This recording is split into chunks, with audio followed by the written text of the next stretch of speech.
urugero rw'abitavye novuga ko rushimishije ariko twizeye ko haza kuza benshi ngaho murazi yuko hariho shampiyona zikibandanya muri D3 bituma mubona atagwaruka ruri ngaha abakiri bato cyane bari kuri izo match ariko murabona abandi nabo nyene si bakeyi nta murundi yo bideha ni ibikorwa bishimishije cyane turavye n'intambwe bigeze ko gateye ibyo bose kwitanga ko abantu batandukanye y'abarundi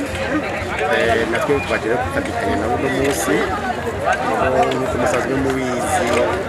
abahagarikizi ikibuga baragikoresha gusumba abandi bose ngira ngo aho nagize ni reka ntera akamo rero abahagarikizi abo bari gusakanya uwo munsi bazi kwifatikanya n'abandi bene ibikorwa rusange nk'uko nyir'icubahiro mukuru w'igihugu yabivuze ni kwitera iteka iki ni igikorwa gihamagarira umurundi wese umva yese umuhagarikizi waba asigara inyuma na cane cane ko ari nawe akoresha igihugu ashaka gusumba abandi nta kintu na kimwe kidakenewe urashobora gusanga ukoresheje izo nguvu zawe mugazi kandi ziherekeza n'intererano yindi ubona ibikorwa byo ngaha bisaba ibintu byinshi haba amafaranga azokora ikindi agasima murabona uno munsi niko kariko karakora cyane rero ubishoboye ubikora byose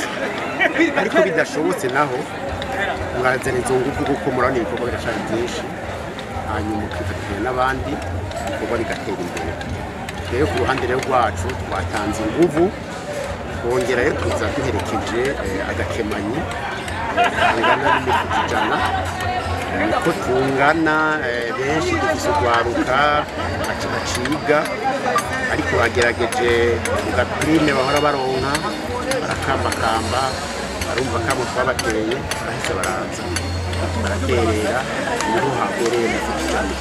100 isata bindi akamunda bitera ni kakandi bamare babategetse bamare baratubwira nabo ko bari kose ko bangana kose kugira ngo isorosoro rigiriyo riroye naho ari umufuko umwe aho ukoze ntaba hikoze rero bogerageza nabo bakinanata bagakora ibyo bashoboye bagaterera ikindi gikorwa gihamagara umurundi wese.